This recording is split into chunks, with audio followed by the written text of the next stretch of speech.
Osteoporosis, calcium और vitamin D की आज पूरी जानकारी इस वीडियो में मिलेगी दोस्तों। आपको मालूम पड़ेगा कि आखिर आप कैसे अपनी हड्डियों को मजबूत बना सकते हैं, कैसे आप फ्रैक्चर से बच सकते हैं और कैसे आप बोन पेन से भी बच सकते हैं। मेरा नाम डॉक्टर मनु बोरा, मैं एक ऑर्थोपेडिक सर्जन हूँ, टीम ऑर्थो स्पोर्ट। दोस्तों, बोन जो होती है हमारे बॉडी के अंदर, उसमें कैल्शियम की काफ़ी ज़्यादा मात्रा होती है जो उसको मजबूत बनाती है। अगर कैल्शियम की मात्रा हमारे बोन से कम हो जाए तो हमारी बोन्स कमज़ोर होने लगती है। इसको बोलते हैं ऑस्टियोपोरोसिस। ऑस्टियोपोरोसिस के अंदर फ्रैक्चर के चांसेस बढ़ जाते हैं। आप अगर गलती से गिर गए और आपका फटाक से फ्रैक्चर हो गया, कई बार बोन पेन बढ़ जाता है। ऑस्टियोपोरोसिस पता लगाने के लिए डेक्सा स्कैन करना पड़ता है। डेक्सा स्कैन में मालूम पड़ता है कि आखिर आपको बोन डेंसिटी आपकी नॉर्मल है या ऑस्टियोपीनिया है या फिर ऑस्टियोपोरोसिस। ये 3 ग्रेड रहता है। नॉर्मल मतलब नॉर्मल, ऑस्टियोपीनिया मतलब कि आपको बोन में हल्का सा कैल्शियम कम हो गया है, ऑस्टियोपोरोसिस का मतलब ज़्यादा कैल्शियम कम हो गया और फ्रैक्चर के चांसेस बढ़ गए हैं।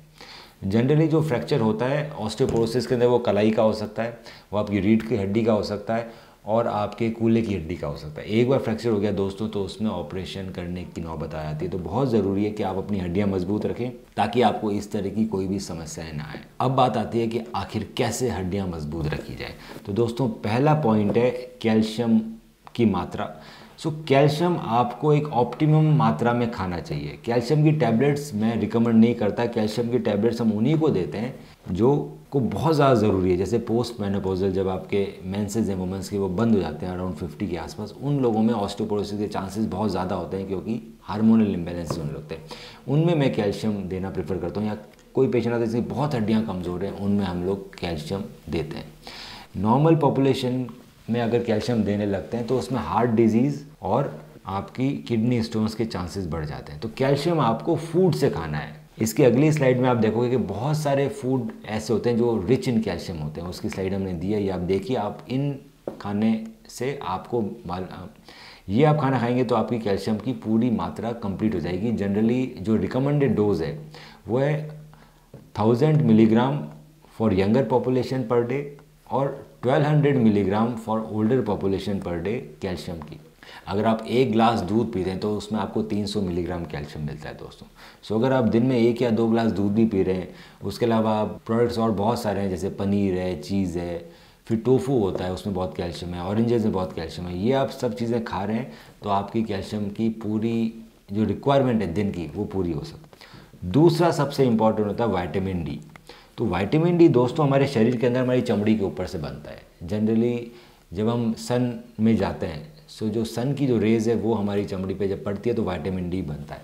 पर नेचुरल तरीके से विटामिन डी बनाना डिफ़िकल्ट है दोस्तों। उसके लिए आपको स्विमिंग कॉस्ट्यूम में बॉडी के ऊपर तेल लगा के सन बाथ लेना पड़ता है, जो कि इंडियन कल्चर में इतना एक्सेप्टेबल नहीं है। तो सबसे अच्छा तरीका है कि आप विटामिन डी की टैबलेट ले सकते हैं। 60,000 इंटरनेशनल यूनिट की टैबलेट आप वीक में एक बार लीजिए। इसको आप 3 महीने तक लीजिए। 3 महीने के बाद आप गैप दे सकते हैं 2-3 महीने का, या फिर आप उसको वंस इन अ मंथ कर सकते हैं। 60,000 international unit of vitamin D. तीसरा इंपॉर्टेंट बात, अगर आपने कैल्शियम भी ऑप्टिमम लेवल पे लिया है, विटामिन डी भी ऑप्टिमम लेवल पे लिया है, उसके बाद भी अगर आप एक्सरसाइजेज नहीं करेंगे तो आपकी हड्डियां मजबूत नहीं होगी। क्यों? क्योंकि जब तक आपकी जो मसल्स है वो आपके बोन पे पुल नहीं लाती है तब तक हड्डियां मजबूत नहीं होती है दोस्तों। एक सिंपल सा एग्जांपल है कि जब भी हम किसी को प्लास्टर लगा देते हैं तो प्लास्टर लगाने के बाद उस पर्टिकुलर हाथ या पैर का जो हड्डियां हैं वो कमज़ोर होने लगती है। बॉडी में कैल्शियम भी है, बॉडी में विटामिन डी भी है, पर तब भी उसकी हड्डी कमज़ोर हो जाती है उस पर्टिकुलर लिम्ब की। क्यों? क्योंकि उसमें मसल फोर्स कम हो जाता है। तो जब तक मसल्स रोज़ आपकी हड्डियों को पुल नहीं करेगी तब तक उनमें नीड नहीं आएगी वो कैल्शियम डिपॉजिट कराए। तो बहुत ज़रूरी है कि आप रेगुलर एक्सरसाइजेस कीजिए। अगर आप ये 3 चीज़ें कर रहे हैं तो आपकी हड्डियाँ मजबूत रहेगी और टूटेगी नहीं। पहली चीज़ कि आपको कैल्शियम लेना है फूड से, ना कि दवाई से। दूसरी चीज़, आपको विटामिन डी लेना है, उसकी टैबलेट्स आती है। तीसरी, आपको रेगुलर एक्सरसाइजेस करनी है। इसके बाद भी अगर आपको डाउट है तो आप नीचे कमेंट के अंदर अपने डेक्सा की रिपोर्ट डाल सकते हैं, अपनी समस्याएं लिख सकते हैं और मैं डेक्सा की रिपोर्ट पढ़ के बताऊंगा कि सबसे अच्छा तरीका क्या रहेगा आपके ऑस्टियोपोरोसिस को ठीक करने के लिए। ऑस्टियोपोरोसिस को ठीक करने के लिए और भी बहुत सारी दवाइयाँ आती है जो डॉक्टर पेशेंट के रिज़ल्ट देखने के बाद देता है। कुछ दवाइयाँ हर महीने लेनी पड़ती है, कुछ दवाई आपको साल में एक बार लगवानी पड़ती है। कुछ इंजेक्शन आते हैं हार्मोन के, जिसको लगाने से आपकी हड्डियाँ बहुत मजबूत हो जाती है।